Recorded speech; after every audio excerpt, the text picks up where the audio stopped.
We live in a world that worships productivity. More achievements, more hustle, more output. Somehow we've convinced ourselves that the path to happiness is through endless accomplishment. We wear busyness like a badge of honor, measuring our worth by how much we get done. But let's pause for a second. When was the last time more actually felt like enough?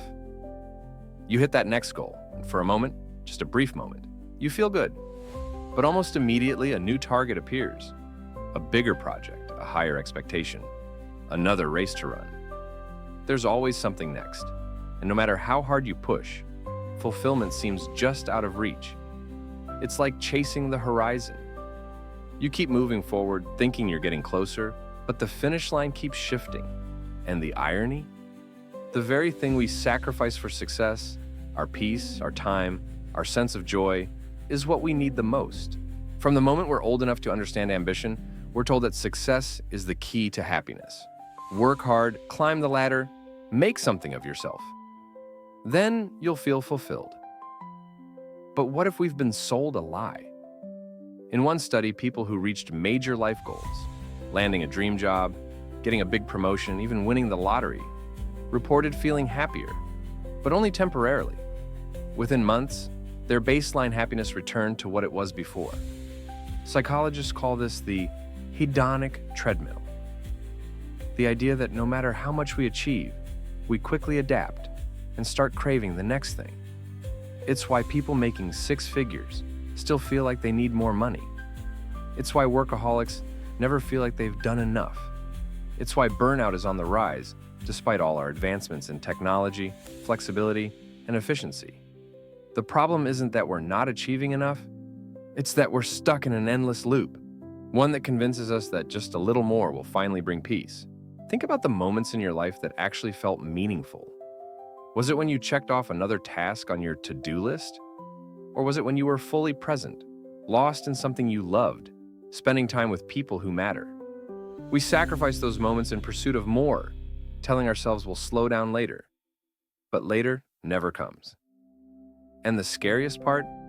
Many of us don't even realize we're burned out until it's too late. The exhaustion creeps in slowly.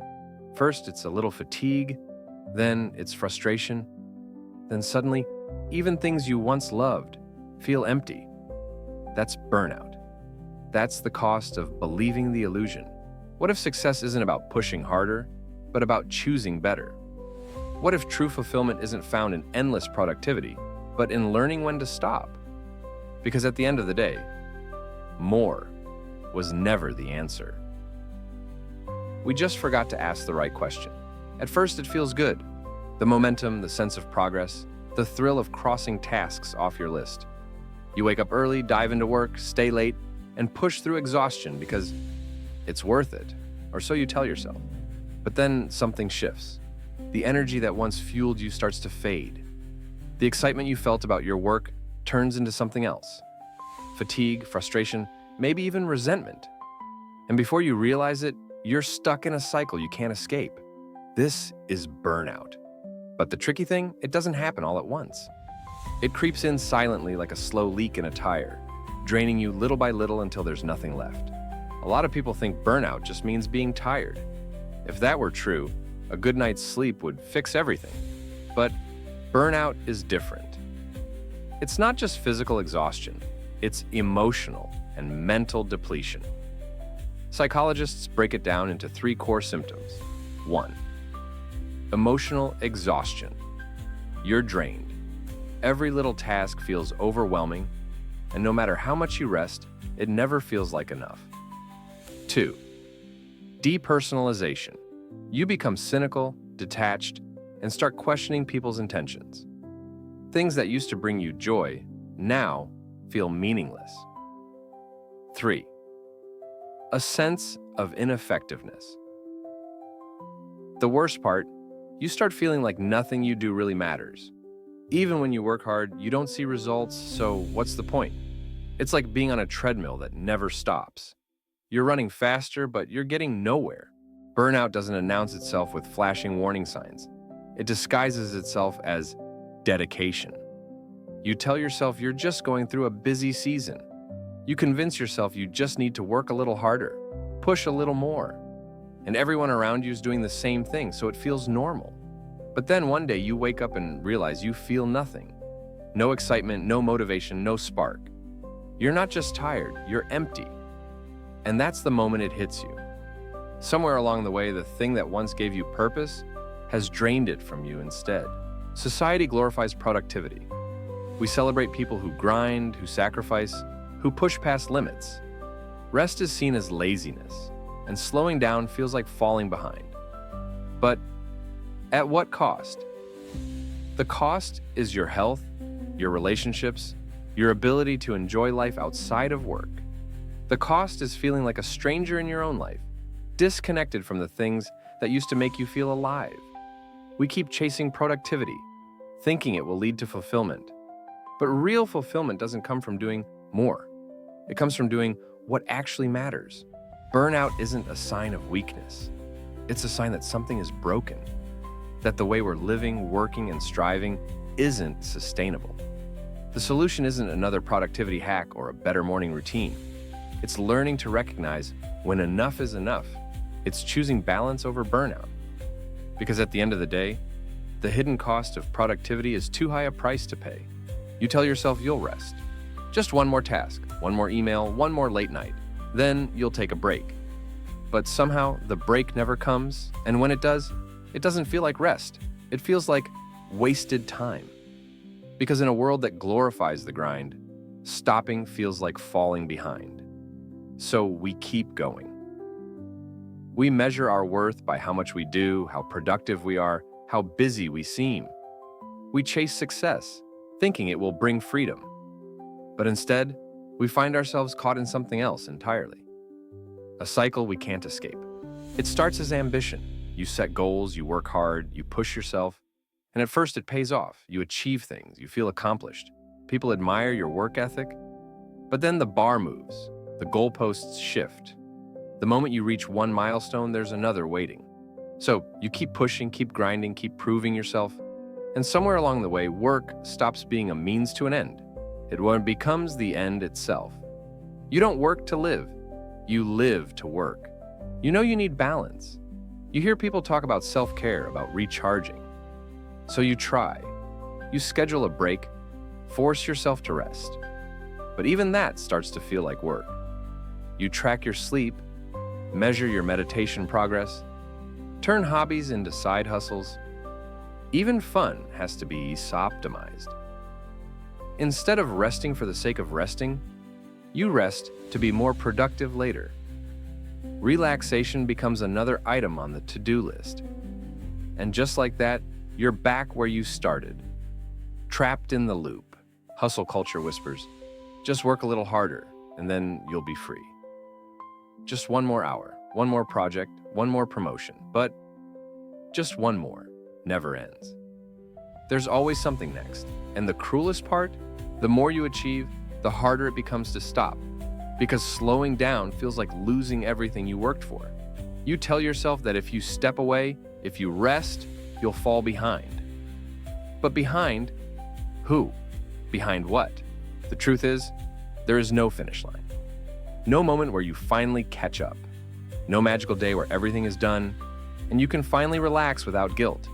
You have to choose to stop, not because you've earned rest, but because you don't need to earn it, because your worth isn't tied to how much you produce, because life isn't meant to be an endless checklist.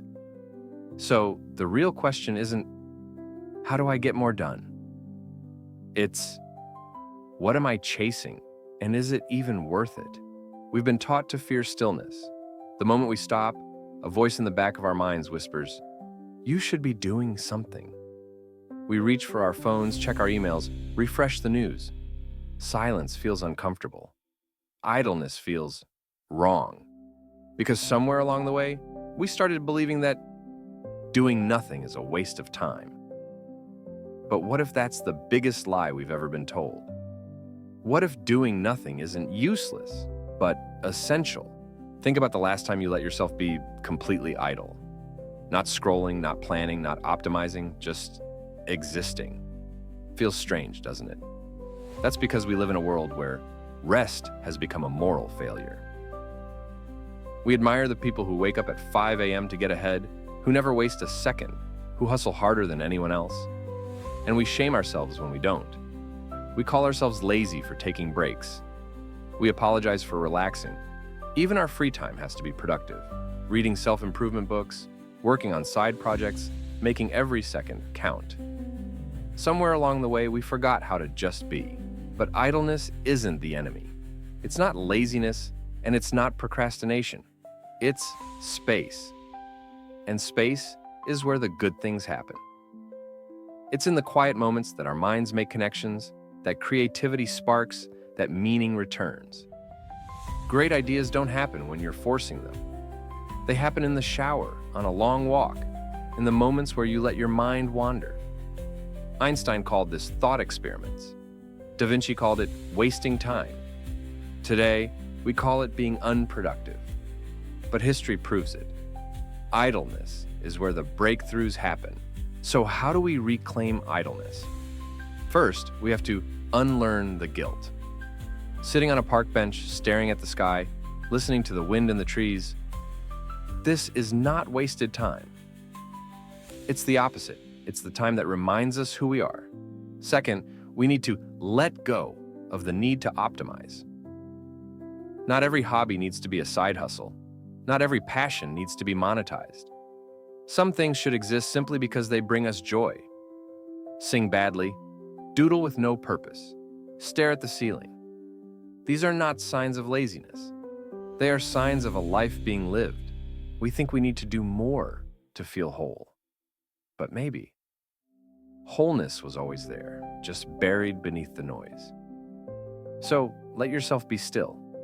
Not because you've earned it, not because it will make you more productive later, but because life isn't found in the rush. It's found in the quiet spaces in between. Success.